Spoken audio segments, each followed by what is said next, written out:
शांति। आज 29 सितंबर 2023 की साकार मुरली है।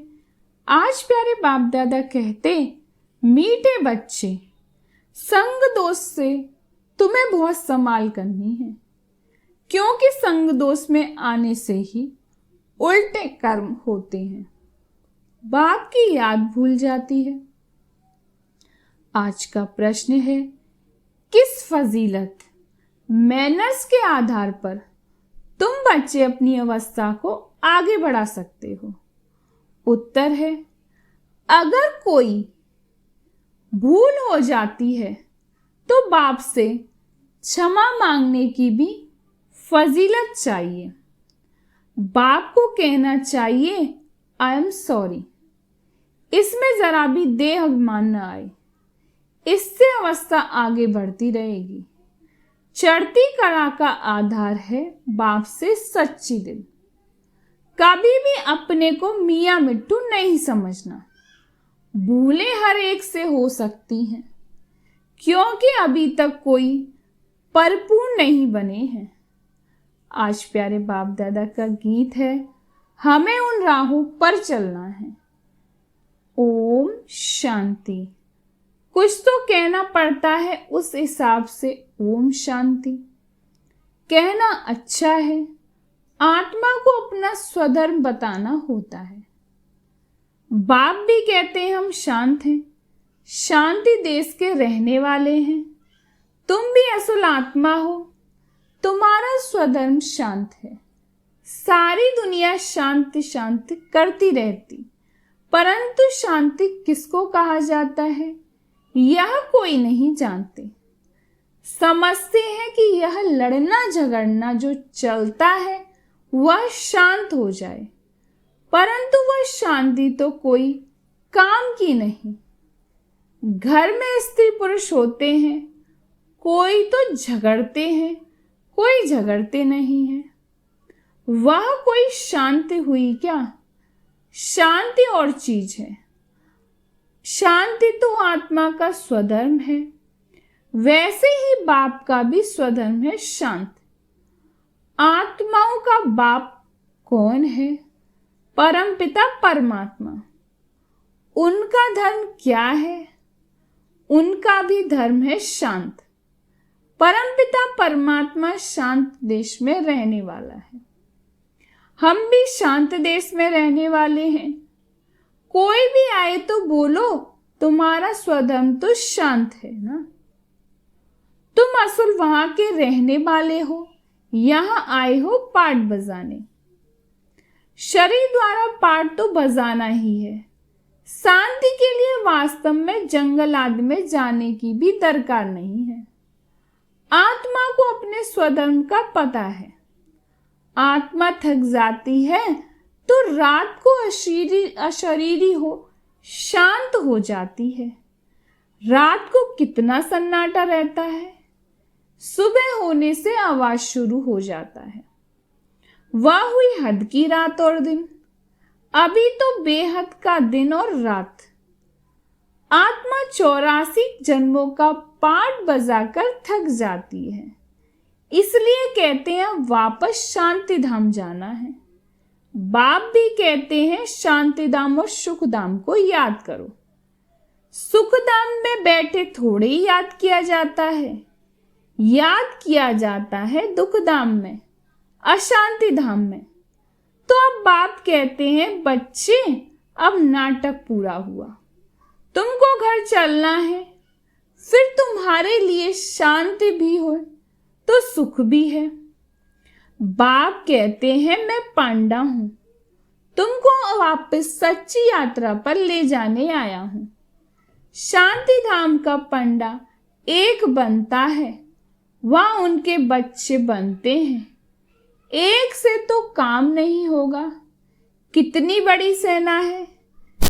का मुख है शांति धाम की तरफ, वह है परे ते परे धाम। बद्रीनाथ अमरनाथ जाना कोई दूर नहीं, वहां जाना तो बड़ा सहज है। अच्छा बताओ, वतन सूक्ष्म वतन जाना सहज है या अमरनाथ बद्रीनाथ जाना सहज है? सूक्ष्म वतन मूल वतन नजदीक है या अमरनाथ बद्रीनाथ नजदीक है? देखने में तो मूल वतन सूक्ष्म वतन परे ते परे है, परंतु वहां जाने में देरी नहीं लगती, सेकंड की बात है। तुम सिर्फ बुद्धि से याद करो, वह जिस्मानी यात्राएं तो कोई नई बात नहीं। आधा कल्प वह यात्रा करते आए हो। यह रूहानी यात्रा तुमको एक ही बाप आकर कराते हैं। तुम हो सिकील दे बच्चे, तुमको तो रास्ता बताना है। तुम मंदिरों में जाकर समझाओ यह देवी देवताएं कब राज्य करते थे, इनको ऐसा पूज्य किसने बनाया। तुम जानते हो हम पूज्य थे, फिर पुजारी बने हैं, तो पुजारी का दर्जा कम हुआ ना। पूज्य उच्च है, बाप पूज्य बनाते हैं। तुम पूज्य देवी देवता थे, फिर पुजारी बने। अब पूजा को छोड़ फिर पूज्य बनना है। माया के भी बहुत विघ्न पड़ते हैं। अबलाओं पर कितने अत्याचार होते हैं, और यात्राओं पर जाने अथवा मंदिरों में सत्संगों में जाने के लिए कोई रोकते नहीं। यहाँ पुजारी से पूज्य बनने के लिए माया कितना हैरान करती है। घड़ी घड़ी गिर पड़ते हैं, बहुत करके गिरते हैं काम के खड्डे में। बाप कहते हैं मूत पलीत मत बनो, इनमें संभालना है। सबसे गंदा काम चिता पर चढ़ना, विषय सागर में गोता खाना। बाप कहते हैं बच्चे काम महाशत्रु है, इसलिए कभी विकार में जाने का संकल्प भी नहीं करना, इससे ही गंदे बन पड़ते हैं। ऐसे मत समझो यहाँ जो आते हैं तो उनकी बुद्धि विष से निकल जाती है। कोई कोई ऐसे भी है जो एक दो को देखते हैं तो अंदर तूफान चलता है गंदा बनने के लिए। बाप कहते हैं कभी गंदा नहीं बनना, कोई का पीछा नहीं करना है, कभी में विकार में गिरने का पुरुषार्थ नहीं करो। बाप इससे बचाते हैं। संभलने और गिरते की भी कितनी चटाभेटी चलती है। माया कितना तूफान मचाती है। कितना अच्छा वफादार आज्ञाकारी सर्वेश्वर बच्चा था, माया ने ऐसी चमाट मारी जो एकदम खत्म हो गए, मर गए। यह ड्रामा गंदा माया बनाती है। आधा कल्प दुख देने वाली माया है, बाप नहीं। दोष मुक्त में दोष धरते हैं, मुफ्त में दोष धरते हैं, फिर ईश्वर की दुख सुख देते हैं। ईश्वर को बाप नहीं समझते, परमात्मा कभी इसको दुख कैसे देंगे। परमात्मा दुख दे तो बाकी मनुष्य तो एक दो में बड़ा ही दुख देंगे। बाप समझाते हैं तुम ही अपने लिए ऐसे कर्म बनाते हो, संग दोष में भी उल्टे कर्म कर लेते हो, बाप को भूल जाते हो। साधारण है ना, तो बच्चे भूल जाते हैं। बाप तो शिक्षा अच्छी ही देंगे, परंतु उसको भूल जाते हैं। बाप समझाते हैं योग पूरा नहीं है। ऐसे मत समझो भाषण करने वाले हैं। पंडित की एक कथा है ना, औरों को कहा राम राम कहने से नदी पार हो जाएंगे, खुद पार हो न सका। बोला बोट नाव ले आओ तो चले। जो खुद कहता था वह कर नहीं सका। सिर्फ कहना नहीं है परंतु करना है। कथनी करनी रहनी सब समान हो, इसलिए बाप को भूलो मत। बाबा अबुल बनाते हैं। बाप कहते हैं कोई भी भूल हो जाए तो आकर माफी मांगो, आई एम सॉरी। समझो शिव बाबा कहते हैं यह तुम्हारी भूल है। अच्छा बाबा, हम क्षमा चाहते हैं। यह भी अच्छे अच्छे बच्चों में फजीलत नहीं रहती। इतनी भी भूल की माफी तो मांगे। अपने को बहुत मियाँ मिट्ठू समझते हैं। पाप करते हैं तो क्षमा लेनी चाहिए, नहीं तो उसकी वृद्धि होती रहती है। बाप के साथ बुद्धि योग बहुत अच्छा चाहिए। भल भाषण तो बहुत अच्छा करते हैं, परंतु संपूर्ण तो कोई बना नहीं है। अंत तक गिरते संभलते रहेंगे। कहते हैं बाबा, हमसे यह भूल हो गई, आप क्षमा करो, रहमदिल क्षमा करो। भक्ति मार्ग में सारा दिन क्षमा क्षमा करते रहते हैं। बाप को कहते हैं क्षमा करो। धर्मराज द्वारा फिर दंड नहीं मिलना, इसलिए खबरदारी बहुत चाहिए। ऐसे समझो कि हम 16 कला संपूर्ण बन गए हैं। ऐसे समझो कि हम 16 कला संपूर्ण बन गए हैं। नहीं, बहुत बच्चे लिखते हैं बाबा अशुद्ध संपन्न बहुत आते हैं। बाबा की याद ही नहीं ठहरती। मियाँ मिट्ठू नहीं बनना है। अंत में 16 कला संपूर्ण बनेंगे। अभी तो ग्रहण लगा हुआ है।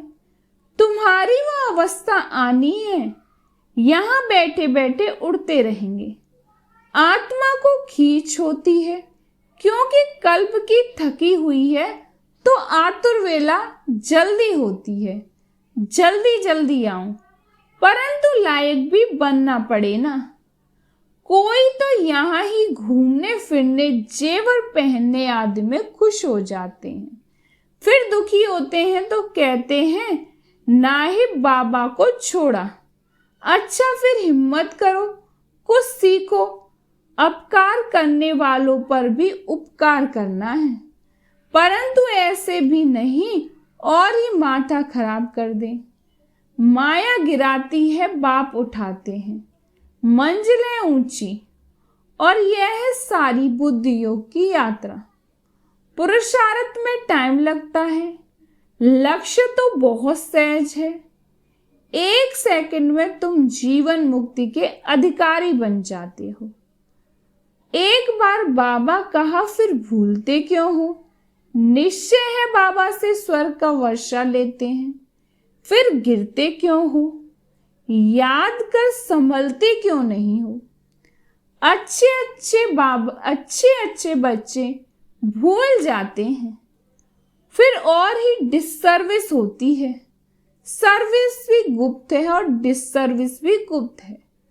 दुनिया को क्या पता किसमें कोई भी भूत प्रवेश होगा।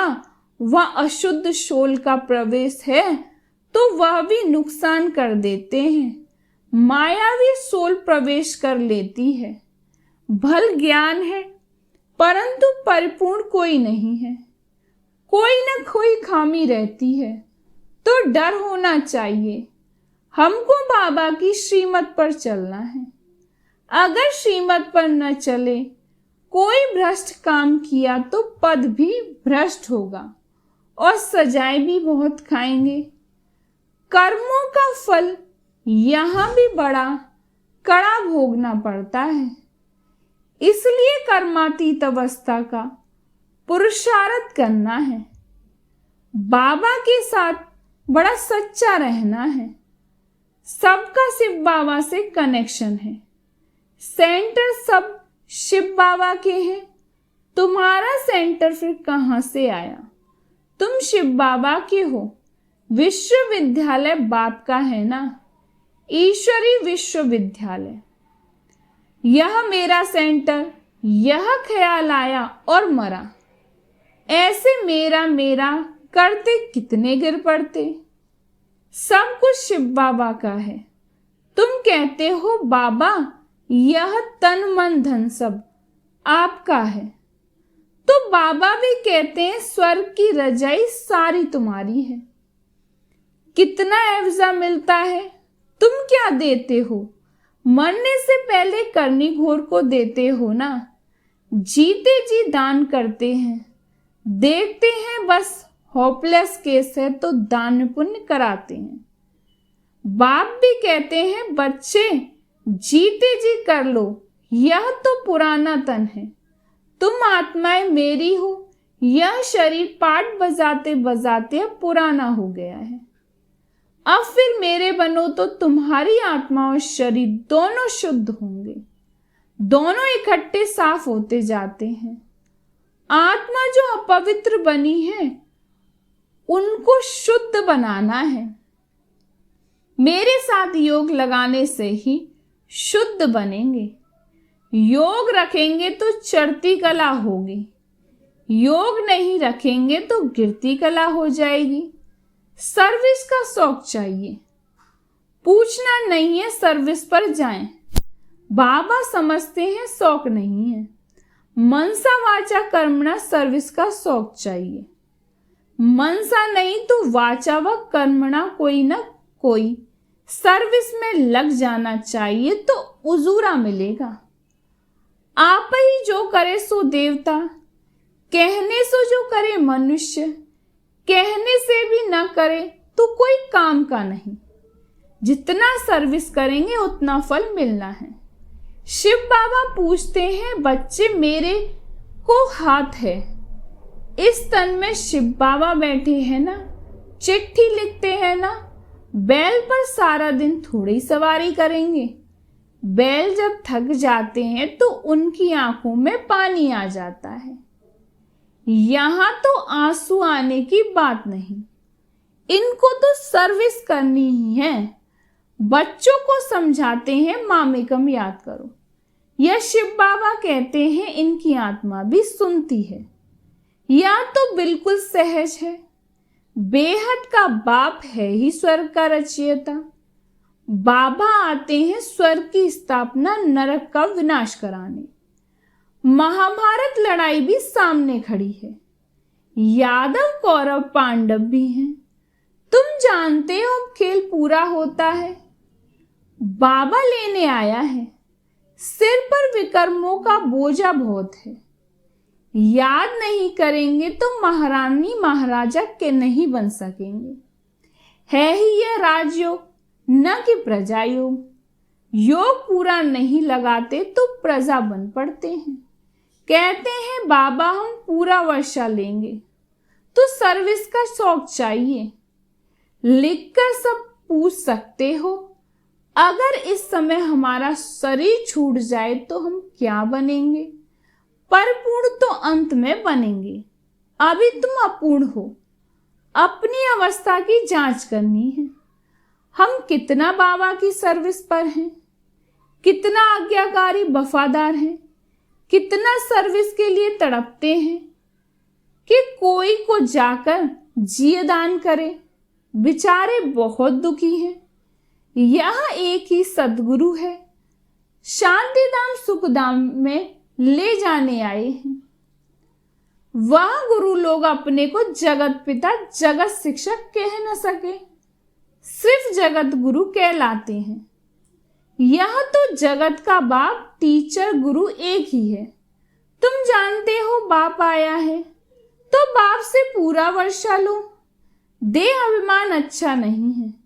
देह अभिमानी बन बाप को याद करो, फिर तुम्हारी निरोगी काया बन जाएगी। वहां तो पवित्रता सुख शांति संपत्ति है, अथाह संपत्ति है। यहां तो देखो पेट के लिए कितनी मारामारी है। अच्छा, मीठे मीठे सिकीलदे बच्चों प्रति माता पिता बाप दादा का याद प्यार और गुड मॉर्निंग। रूहानी बाप की रूहानी बच्चों को नमस्ते। हम रूहानी बच्चों की रूहानी बाप दादा को याद प्यार और गुड मॉर्निंग। नमस्ते नमस्ते नमस्ते। शुक्रिया बाबा, शुक्रिया बाबा, शुक्रिया बाबा। आज धारणा के लिए मुख्य सार है। पहली पॉइंट है रूहानी पंडा बन सच्ची यात्रा करनी और करानी है। बुद्धि योग की बहुत संभाल करनी है, अपने ऊपर बहुत खबरदारी रखनी है। दूसरी पॉइंट है, बाप के साथ सच्चा रहना है, कर्मातीत बनने का पुरुषार्थ करना है, जीते जी सब बाप के हवाले कर सफल कर लेना है। आज प्यारे बाप दादा का वरदान है, अपनी चलन और चेहरे द्वारा सेवा करने वाले निरंतर योगी, निरंतर सेवाधारी भव। अपनी चलन और चेहरे द्वारा सेवा करने वाले निरंतर योगी, निरंतर सेवाधारी भव। सदा इस स्मृति में रहो कि बाप को जानने और पाने वाली कोटों में कोई हम आत्माएं हैं। इसी खुशी में रहो तो आपके यह चेहरे चलते फिरते सेवा केंद्र हो जाएंगे। आपके हर्षित चेहरे से बाप का परिचय मिलता रहेगा। बाप दादा हर बच्चे को ऐसा ही योग्य समझते हैं, तो चलते फिरते खाते पीते अपनी चलन और चेहरे द्वारा बाप का परिचय देने की सेवा करने से सहज ही निरंतर योगी, निरंतर सेवाधारी बन जाएंगे। अच्छा, आज प्यारे बाप दादा का स्लोगन है, जो अंगन समान सदा अचल अडोल एक रस रहते, उन्हें माया दुश्मन हिला भी नहीं सकती। जो अंगद समान सदा अचल अडोल एक रस रहते हैं, उन्हें माया दुश्मन हिला भी नहीं सकती। अच्छा, ओम शांति।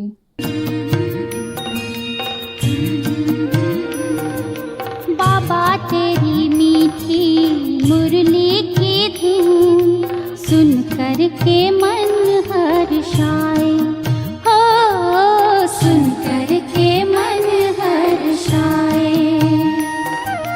बाबा तेरी मीठी मुरली की धुन सुन कर के मन हर्षाए।